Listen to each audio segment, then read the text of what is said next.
Salut à toi, petit internaute qui s'est perdu sur YouTube, et bienvenue à ce nouvel épisode de Cinéphile Critique. Un épisode assez spécial aujourd'hui, car quoi de mieux en ces temps de fête que de parler de films en rapport avec Noël. Bon, certes, ce n'est pas très original, mais dites-vous quand même que dans mes salutations de début de vidéo, vous aurez pu avoir le droit à des oh oh oh, bonjour à tous, lol, MDR, rigolez, je suis trop marrant, parce que j'ai dit oh oh oh, PTDR, mort de XD.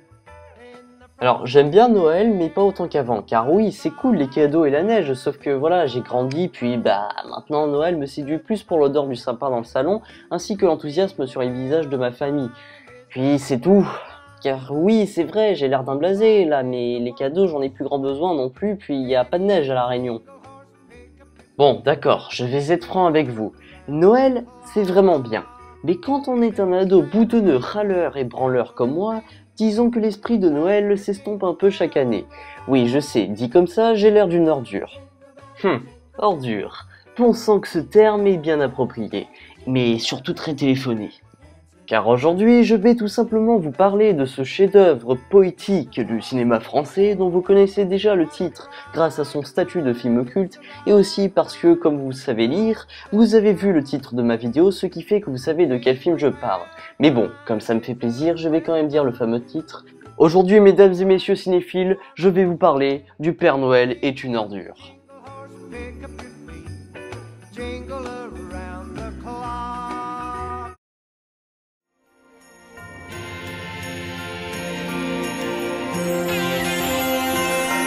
I feel it in my fingers, I feel it in my toes. Christmas is all around me, and so the feeling grows. It's written in the wind, it's everywhere I go.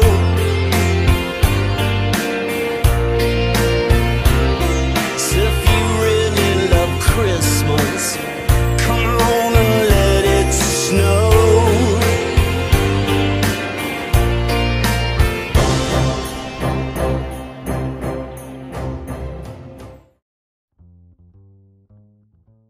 En cette douce et calme soirée de réveillon, les membres de la permanence téléphonique de SOS Détresse Amitié, soit Pierre Mortez et Thérèse de Montsou, ils vont, malgré eux, connaître une pénible et surprenante nuit. Entre Josette, une simple d'esprit enceinte et amie de Thérèse qui s'incruste dans l'appartement d'SOS Détresse Amitié pour fuir son mari taré Félix, qui, en poursuivant Josette, se retrouve également dans le même endroit que cette dernière, ajoutez à ça un travesti homosexuel, la BCBG chieuse Madame Musquin et le voisin casse-couille Monsieur Preskovitch, qui s'invitent tous, sans exception, à la partie, ces 7 marginaux vont passer le réveillon le plus inoubliable de toute leur vie. Ce scénario est tiré de la pièce de théâtre du même nom écrite par la troupe du Splendide, ce qui fait que l'humour qu'on aime tous dans Les Bronzés est tout aussi jouissif que dans notre film du jour. Cet humour noir, composé de punchlines toutes les 2 minutes et de péripéties complètement barrées qui cassent tout l'esprit d'un réveillon de Noël, cette comédie n'hésite pas à être sans arrêt dans la crudité pure.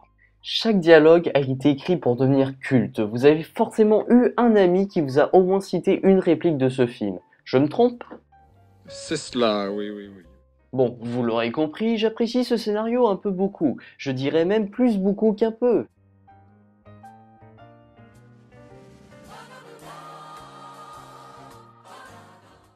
Jean-Marie Poiret, vous savez qui c'est quand même. Bon, si vous êtes un culte, c'est en gros lui qui a réalisé Les Visiteurs.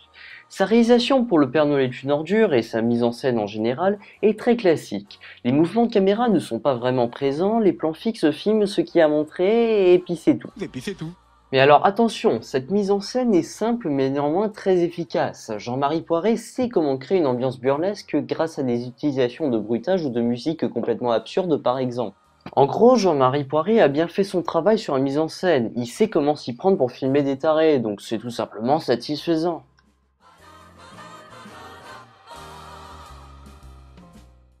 En plus d'avoir écrit la pièce, la troupe du Splendide est également les interprètes de leur œuvre. Nous retrouvons donc Gérard Jugnot, Christian Clavier, Josiane Balasco, Thierry Lhermitte, Marianne Chazelle, Bruno Moineau et Anémone. Comme ils interprètent les mêmes rôles au théâtre depuis des années avant le tournage du film, ils savaient déjà comment s'y prendre, donc il est évident que leur jeu soit parfait. Cette façon qu'ils ont de jouer des personnages aussi hystériques est tellement exceptionnelle que voir des personnages faire des choses aussi tarées en devient normal. Non, sérieusement, on a l'impression que c'est pas si grave d'être un psychopathe. C'est merveilleux!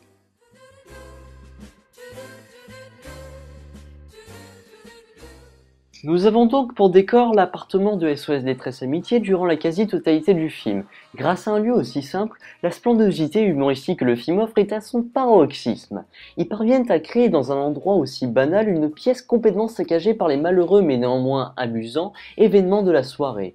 Ce qui est des costumes, là c'est encore mieux, tout simplement. Regardez, les images parlent d'elles-mêmes. Tous ces looks sont tellement horribles que la crédibilité en est nanardesque, c'est tordant à ce point. Puis le costume du Père Noël est le plus affreusement laid, donc c'est beau, c'est magnifique, c'est fabuleux.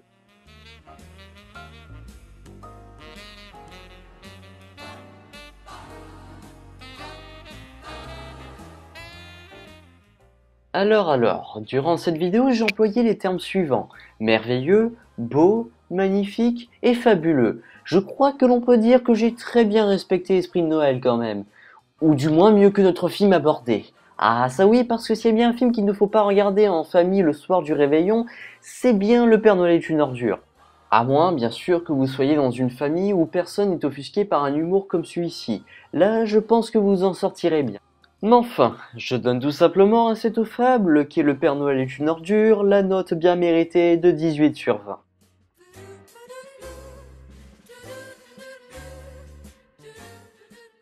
Donc voilà, frères et sœurs cinéphiles, c'est ce qui conclut ce premier épisode spécial Noël de Cinéphile Critique. J'espère qu'il vous aura plu. Ne ratez pas les 2 prochains épisodes du marathon. En attendant, tout met votre bonheur, blablabla, tenez-vous bien, blablabla. À la prochaine.